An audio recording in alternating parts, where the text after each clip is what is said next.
दोस्तों आजकल इंसान इतना ज़्यादा स्वार्थी हो गया है कि अगर उसको संबंध बनाना है तो वो प्यारी प्यारी बातें करता है, रिश्तों को चलाने की कोशिश भी करता है और जैसे ही उसका काम खत्म हो जाता है उसके बाद वो इंसान स्वार्थी हो जाता है, वो इंसान रिश्तों की अहमियत को भी भूल जाता है। दरअसल दोस्तों आज की कहानी में भी कुछ ऐसा ही हुआ है। एक लड़का जो कि अपनी पत्नी से बहुत ज़्यादा प्यार कर रहा था, लेकिन एक दिन जब उसकी पत्नी को पता चलता है कि उसके पति को कैंसर है, उसके बाद वो लड़की किसी और लड़के से प्यार करने लगती है। फिर एक दिन वो लड़का मेडिकल स्टोर पर जाता है और वहां से सेक्स पावर बढ़ाने की दवा यानी कि शक्तिवर्धक गोली लेकर आता है और अपने पत्नी के खाने में, उसके सब्जी में, उसके दाल में 4-5 टैबलेट मिला देता है। उसके बाद वो खाना अपनी पत्नी को दे देता है। जैसे ही उसकी पत्नी वो खाना खाती है उसको बहुत ज्यादा बेचैनी होने लगती है। फिर उसके बाद का जो मंजर था वाकई में दिल को दहला देने वाला है। दोस्तों आइए पूरी कहानी जानते हैं इस वीडियो के माध्यम से, लेकिन वीडियो में आगे बढ़ने से पहले वही एक छोटा सा रिक्वेस्ट है। मैं चाहूंगा कि जो लोग हमारे चैनल पे पहली बार है चैनल को सब्सक्राइब कर लीजिए और वीडियो को लाइक कर लीजिए, मुझे बहुत ही अच्छा लगेगा। दोस्तों चलिए अब इस कहानी में आगे बढ़ते हैं। दोस्तों ये जो कहानी मैं आज आप लोग को बता रहा हूं ये कहानी है नोएडा की, और नोएडा में पढ़ाई करने के लिए एक लड़का गया था जिसका नाम होता है महेश। दोस्तों महेश जो था वो दिल का बहुत ही अच्छा इंसान होता है और वो अपनी जिंदगी को सुधारने के लिए, अपनी जिंदगी में कुछ कर दिखाने के लिए वो नोएडा जाता है पढ़ाई करने के लिए। पढ़ाई करने के दौरान महेश सोचता है कि क्यों ना कोई जॉब कर लिया जाए, तो कहीं उसी कंपनी में उसको एक जॉब भी मिल जाती है, तो पढ़ाई करने के साथ साथ वो नौकरी भी करने लगता है। महेश जब ये बात अपने घर वालों को बताता है कि उसको एक कंपनी में नौकरी मिल गई है, तो उसके घर वाले भी बहुत ज्यादा खुश हो जाते हैं। दोस्तों महेश नौकरी करते करते जो पैसा कमाता था उसमें से कुछ पैसा वो अपने घर वालों को भी भेज दिया करता था, इससे उसके घर वाले भी उससे बहुत ज्यादा खुशी रहते थे। ऐसा करते करते कुछ समय बीत जाता है। दोस्तों महेश जिस कंपनी में काम करता था उसी कंपनी में एक लड़की भी काम करती थी जिसका नाम पल्लवी होता है। दोस्तों पल्लवी की उम्र अभी 22 साल की थी। दोस्तों जो महेश था वो कहीं ना कहीं पल्लवी को प्यार भी करने लगता है, लेकिन कभी भी वो पल्लवी से इस बात का जिक्र नहीं करता था। दोनों एक ही कंपनी में काम करते थे, जब समय मिलता था तो दोनों मस्ती मजाक भी करते थे। ऐसा करते करते उन लोगों की जिंदगी चल रही थी। दोस्तों ये सब देखकर महेश जो था वो बहुत ज्यादा पल्लवी से प्रभावित हो जाता है और एक दिन वो अपने मन की बात पल्लवी के सामने रख देता है। महेश पल्लवी से कहता है कि पल्लवी मैं तुमसे कहना तो नहीं चाहता था, लेकिन मैं तुमसे कह देता हूं, मैं तुमसे बहुत ज्यादा प्यार करता हूं, लेकिन कभी भी मुझसे हिम्मत नहीं हुई कि मैं तुमसे ये बात कह पाऊं। दोस्तों जब पल्लवी महेश की ये बात सुनती है तो मुस्कुराने लगती है। दोस्तों पल्लवी महेश से कहती है कि मैं भी तुमसे ये बहुत पहले बात कहना चाहती थी, लेकिन मैं सोचती थी कि शायद तुम्हारी कोई गर्लफ्रेंड होगी या फिर तुम्हारी शादी हो गई होगी, इसलिए मैं कुछ सोचकर तुमसे ये बात नहीं बोलती थी। मुझे लगता था कि अगर मैं तुमसे ये बात कहूंगी, अगर कहीं तुम मुझे ठुकरा दोगे तो मेरी बहुत ज्यादा बेइज्जती हो जाएगी। यही सब सोचकर मैं तुमसे कभी इस बात का जिक्र नहीं करती थी। जब ये बात महेश सुनता है तो वो बहुत ज्यादा खुश हो जाता है। ऐसा लग रहा था जैसे मानो कि महेश को सारा संसार ही मिल गया हो। अब दोस्तों दोनों एक दूसरे से प्यार करने लगते हैं और कंपनी से बाहर मिलते भी थे और घूमते फिरते भी थे और मौज मस्ती भी करते थे। यहां तक कि वो दोनों एक दूसरे को इस कदर प्यार कर बैठते हैं कि जब भी उन दोनों को मौका मिलता था तो दोनों एक दूसरे के साथ शारीरिक संबंध भी बनाया करते थे।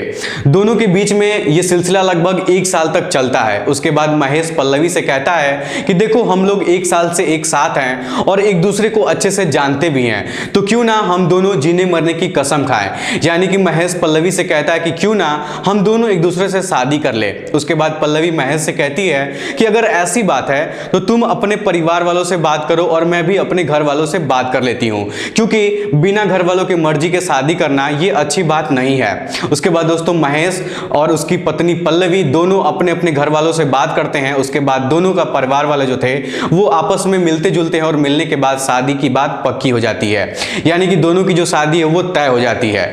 कुछ समय बाद दोस्तों दोनों एक दूसरे से नोएडा शहर में ही शादी कर लेते हैं और दोनों खुशी खुशी अपना जीवन व्यतीत करने लगते हैं।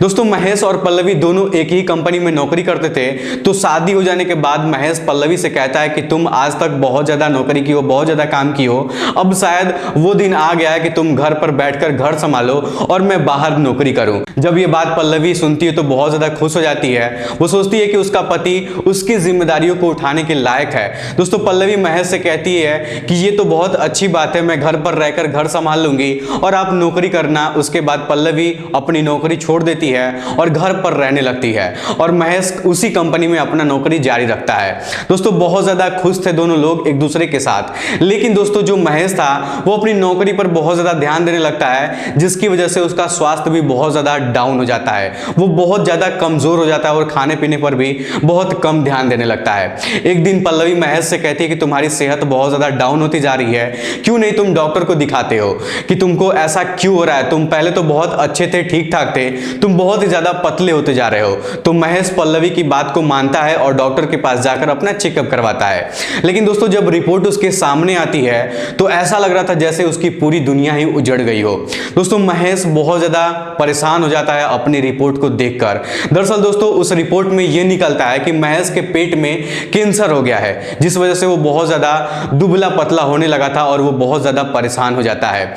ये जब बात महेश अपनी पल्लवी से बताता है कि उसके पेट में कैंसर हो गया है, तो ये बात सुनकर पल्लवी जो थी वो फूट फूट कर रोने लगती है और वो अपनी किस्मत को कोसने लगती है। लेकिन दोस्तों पल्लवी हिम्मत से काम लेती है और अपने पति को समझाती है, बुझाती है और कहती है कि भगवान की जो मर्जी थी वो तो हो गया, इसमें अब कुछ किया नहीं जा सकता है। उसके बाद पल्लवी महेश को हौसला देती है और कहती है कि मैं जिंदगी भर आपका ऐसे ही साथ दूंगी, कभी भी आपका साथ नहीं छोड़ूंगी और आपका अच्छे से अच्छा इलाज भी करवाऊंगी। उसके बाद दोस्तों महेश को एक डॉक्टर के पास ले जाती है। तब डॉक्टर उससे कहता है कि ये जो कैंसर है वो अभी फर्स्ट स्टेज पर है, अगर अच्छे तरीके से इलाज किया जाए, ठीक ठाक से उनका ख्याल रखा जाए तो हो सकता है कि वो ठीक भी हो सकते हैं। उसके बाद दोस्तों पल्लवी अब पीछे हटने वाली तो थी नहीं, महेश का इलाज करवाने लगती है और महेश का वहां से दवाई भी चलने लगता है। धीरे धीरे समय गुजरता चला जाता है। अब पल्लवी सोच में पड़ जाती है और महेश से कहती है कि आज तक आपने मेरा बहुत ज्यादा ख्याल रखा, शायद अब भगवान की कुछ और ही मर्जी है। मैं चाहती हूं कि अब आप घर पर बैठकर आराम करिए और मैं कंपनी में जाकर काम कर लूंगी, सारा खर्च मैं उठा लूंगी। आप अपनी सेहत पर ज्यादा ध्यान दीजिए तो ज्यादा जल्दी आप ठीक हो जाएंगे। इतना सुनने के बाद दोस्तों महेश के आंखों से आंसू आ जाते हैं और वो रोने लगता है। लेकिन फिर भी पल्लवी महेश को समझाती और कहती है कि कुछ दिनों की बात है, अगर आप ठीक हो जाएंगे तो सब कुछ ठीक हो जाएगा। उसके बाद दोस्तों पल्लवी उसी कंपनी में नौकरी करने जाती है जिस कंपनी में ये दोनों एक दूसरे से मिले थे। अब दोस्तों महेश जो था वो घर पर रहने लगता है और टाइम टाइम पर अपनी दवाई भी खाने लगता है। अब दोस्तों पल्लवी रोज रोज अपना नौकरी करने जाती थी और शाम को घर वापस आ जाती थी। इस बीच में महेश को वो समय नहीं दे पा रही थी। धीरे धीरे महेश और पल्लवी के बीच की दूरियां बढ़ने लगती हैं। पल्लवी जिस कंपनी में नौकरी करती थी वहां पर उसकी मुलाकात एक लड़के से होती है। दोस्तों उस लड़के का नाम मोहन होता है। अब दोस्तों यहां से ये कहानी और भी ज्यादा इंटरेस्टिंग हो जाती है। दोस्तों जैसे पल्लवी महेश के साथ कंपनी में मिली थी, उसके साथ टिफिन शेयर करती थी, एक दूसरे से हंसी मजाक करते थे, बातें करते थे, ठीक वैसे ही पल्लवी अब मोहन के साथ करने लगी थी। ये सब देखकर मोहन के दिल में पल्लवी के लिए प्यार जग जाता है और एक दिन वो जो मोहन था वो पल्लवी से अपने प्यार का इजहार कर देता है। दोस्तों पल्लवी उसको मना नहीं कर पाती है क्योंकि कहीं ना कहीं पल्लवी भी उसको चाहने लगी थी। उसके बाद दोस्तों पल्लवी मोहन के साथ मिलने जुलने लगती है और अपने पति महेश को थोड़ा भी समय नहीं दे पाती है। जब भी पल्लवी घर पर आती थी तो अपने पति महेश से किसी ना किसी बात पर लेकर झगड़ा करने लगती थी और उधर कंपनी में मोहन के साथ रंगरलियां मनाया करती थी।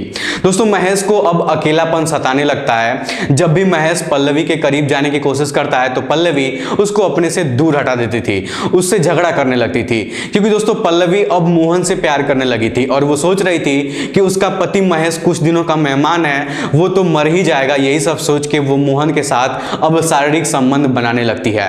एक दिन दोस्तों पल्लवी जब अपने घर पर रहती है तभी किसी बात को लेकर पल्लवी से और महेश के उसके पति से झगड़ा हो जाता है। उसके बाद पल्लवी उससे झगड़ा करने के बाद अपने मायके चली जाती है।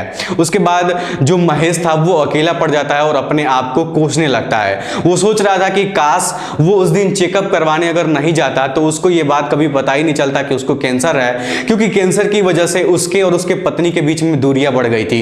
यही सब सोचकर महेश जो था वो अपने आप को कोसने लगता है। लेकिन फिर सोचता है कि आखिर पल्लवी उसकी पत्नी है और वो उसको अकेला तो छोड़ नहीं सकता है। यही सब सोचकर महेश पल्लवी के मायके जाता है और उससे बातचीत करता है, उसके घर वालों से बातचीत करता है और बातचीत करने के बाद पल्लवी को दोबारा नोएडा जहां पर वो रहता था वहां लेकर आता है।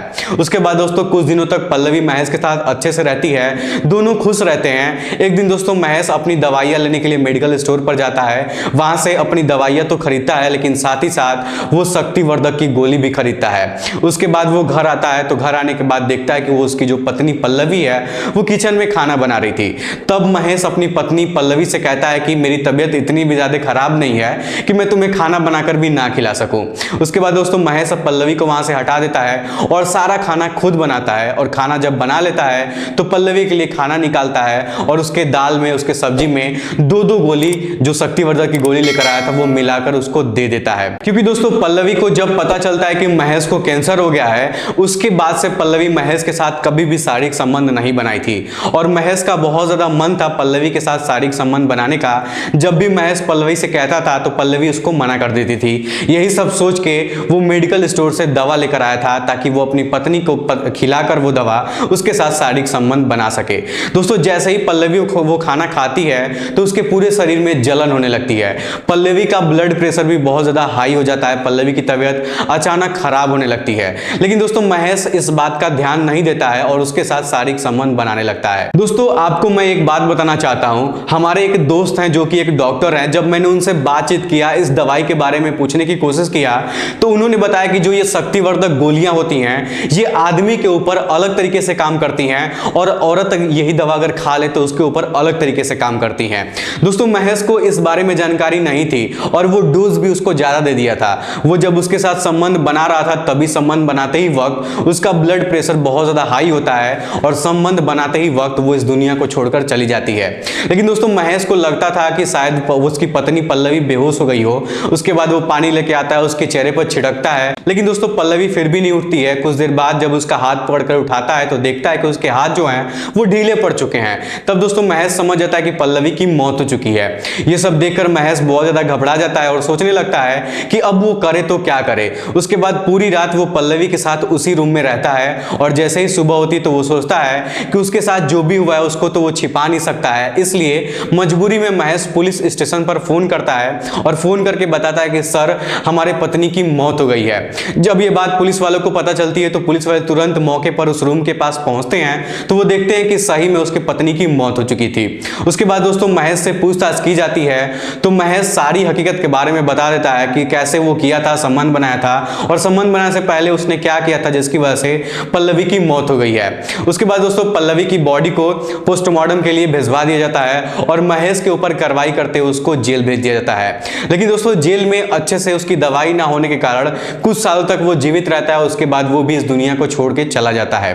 दोस्तों ये कहानी यहीं पर खत्म हो जाती है। दोस्तों आप लोगों से मैं एक कहना चाहूंगा कि आप लोग पल्लवी और महेश और मोहन के संबंध के बारे में क्या कहना चाहेंगे, आप लोग हमें कमेंट बॉक्स में बताइएगा।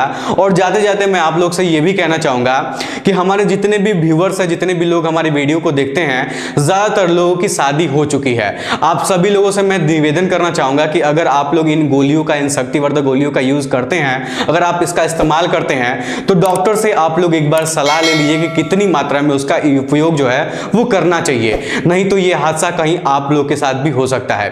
वैसे मैं ये भी कहना चाहूंगा कि इन दवाइयों को लेने का कोई मतलब नहीं है। अगर आप लोग समझदार हैं तो हमारी बातों को समझ सकते हैं। चलिए फिर आज के इस वीडियो में इतना ही। वीडियो पसंद आया तो वीडियो को लाइक और चैनल को सब्सक्राइब जरूर करिएगा। आप लोगों का बहुत बहुत धन्यवाद।